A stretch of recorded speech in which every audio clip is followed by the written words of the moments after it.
Hello again, my dear friend, the Baha'is, the non-Baha'is, all of you, the people of the planet Earth, to the collective of the humanity that I am a small part, Allahu Abha and Baha'i greeting. Today, it is the 11th of December, time is 11:30 in Canada, Ontario, city of Guelph. As I promised last night, although I have a little bit of a headache, I'm going to be continuing the discussions, as I said, about addiction. Briefly, I'm going to look into three aspects of it: substance abuse, like smoking and alcohol and other things. At a social level, which brings up abusive relationship, that's a social addiction, or gambling.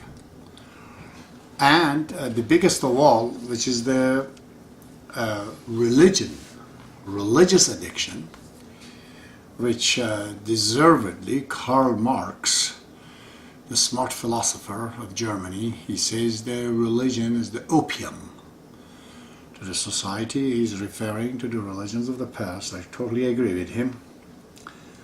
And the way some people look at it, it becomes like an opium. People get addicted to it. So,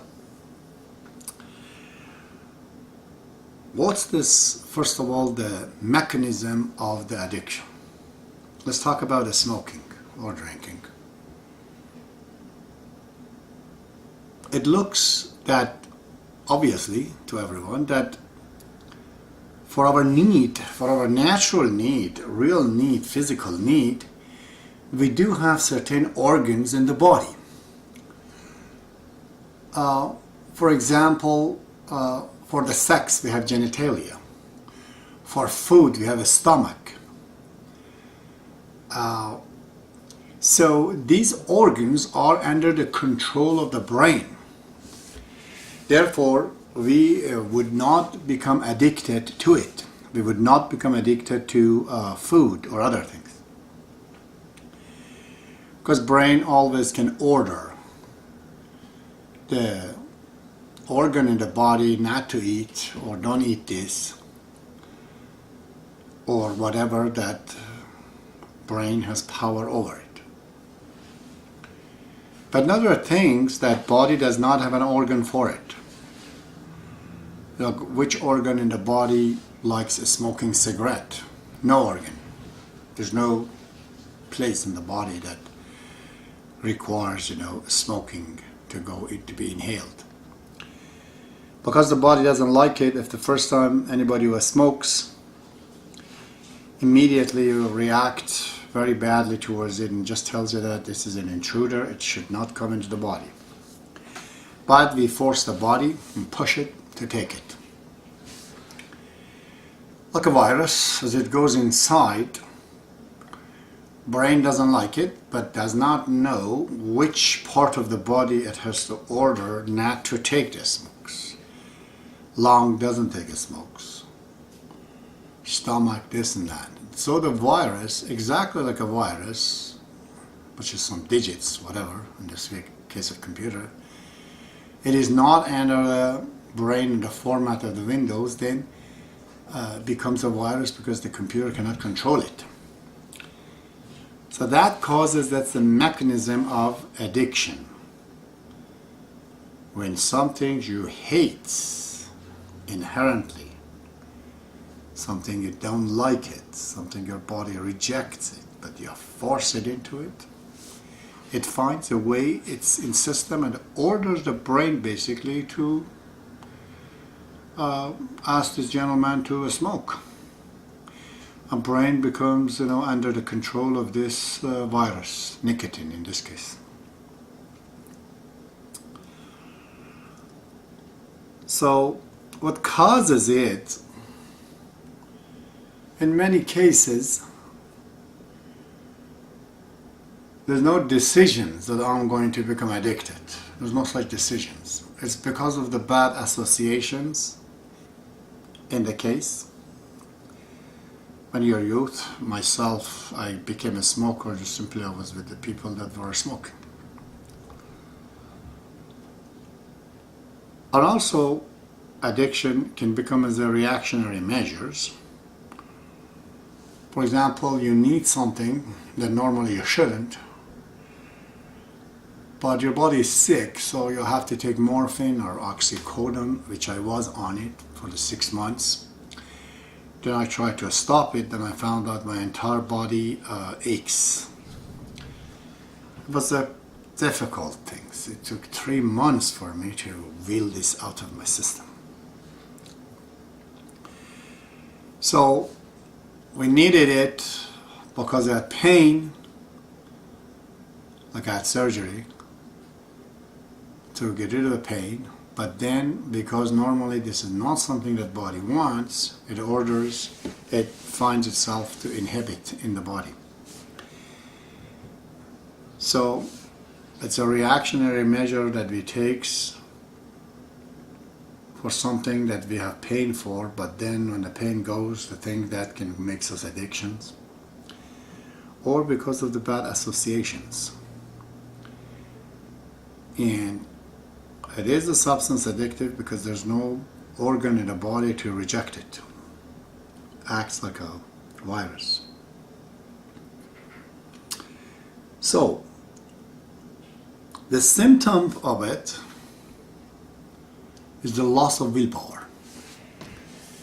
The person, many people, they don't like to smoke, but they just don't have the willpower for it. That substance kills, your willpower. Spirit has the willpower, but it is not in the control of your body. The spirit loses its control over your body and doesn't listen. It's like you're in your car and all of a sudden the wheel, it just breaks. The car waves everywhere it wants to and you can't stop it, or the brake system fails. You can't control it. That car is like that. You're the driver, you're okay. The spirit is okay. But the body is not, because it lost its relationship on account of these failures. So the willpower or the control of the spirit over the body is gone. Can't stop it, can't listen to them. Like a dog, big dog you have, sometimes it doesn't listen to you because it's too big. The willpower, that you have the control over it might take over, might attack you then. That's exactly what addiction do. So, the Baha'i faith, or the faith of Baha'u'llah, which is like a window, that if you install it in your computer, or your both body and the spirit, then you have antivirus and everything else, it controls you. Many people, they say, well, the great things you talked about, childhood, control when you're a kid, but when we're adult, we're already into these addictions. Sure, society, whatever. How can we change? This is an answer to those who have this kind of a problem. There's two mechanisms in the Baha'i faith that deals with it, and automatically it's hidden in the Baha'i faith. And when you become Baha'i, these things happens.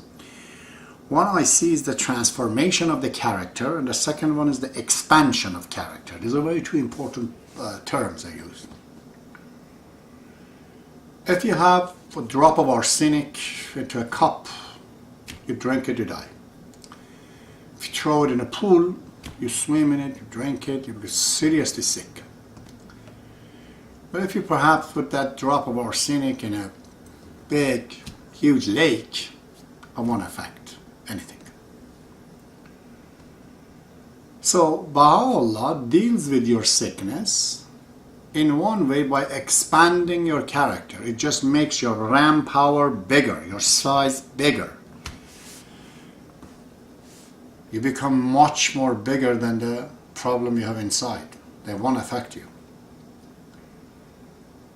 How would that happen? Very simple. Many talents that you're aware of, you're not even aware of, I should say, that when you become Baha'i, it will become activated. For example, as a non-Baha'i, you've never taken a pamphlet or a book or a liking to go and teach Baha'i faith to others, which is an obligation in the Baha'i faith, that you have to teach the cause of God to other people. When you start to take this measure, you create a new area into your system. It's like your window was MS-DOS, right now it's Window Vista. It's much bigger. Expand. This expansion of your characters into new desires, new talents, new things, automatically makes you bigger, that the virus, the previous virus, no longer can affect you. You don't receive those signals. Achievement deficit disorder. Before, you couldn't achieve nothing. Now you're starting to teach people Baha'i faith, and you see in front of you, they change. Their life changes. That gives you such a gratitude, such a feeling of confidence. The willpower grows, becomes bigger and bigger. Never mind the smoking. Even if you're on crack, if you get involved in teaching Baha'i faith, the joy that you receive because of that, which results in the willpower that you gain, it will get rid of all of those things. It has happened to thousands of Baha'is. You go investigate it for yourself. So that's mechanism one, by expanding the characters, leaving alone the germs inside. Just become bigger. And the second one that happens in the Baha'i faith automatically, when a person becomes true Baha'i, you study the Baha'i faith and act on it, practice it, is transformation of character. It's like Abbas used to listen to this type of music, to this type of movie. He had this kind of friends, so and so and so and so. With the ingredients of his characters from 1 to 9, became a failure. All this character of Abbas equaled failure because he's smoking, he's drinking. So the bankruptcy of characters. In this case, Baha'u'llah moves you away from your position, because that's where you're getting bombarded, where you are. When you study Baha'i faith, you find out about many people that died for it, and many pictures and illustrations of those attributes of God, of faithfulness, of bravery, of power. And then you start to do your obligatory prayer, you take a fast, you do other things, you associate with the Baha'is who are primarily not sick. And it creates an osmosis pressure. From them goes into you gradually, and just like you're changing the oil into transmission, it torques out. The new oil torques out the old one out. So from point A, where you're bankrupt, philosophically, logically, you can't reason with the virus, doesn't listen to you, Baha'u'llah takes you another place. He says to you that, never mind quitting smoking, you never decided to be a smoker, therefore you can't quit. It just merged into you. You don't know when and why. The same way you got to get it out. Don't quit smoking, just do other things that you were not doing before.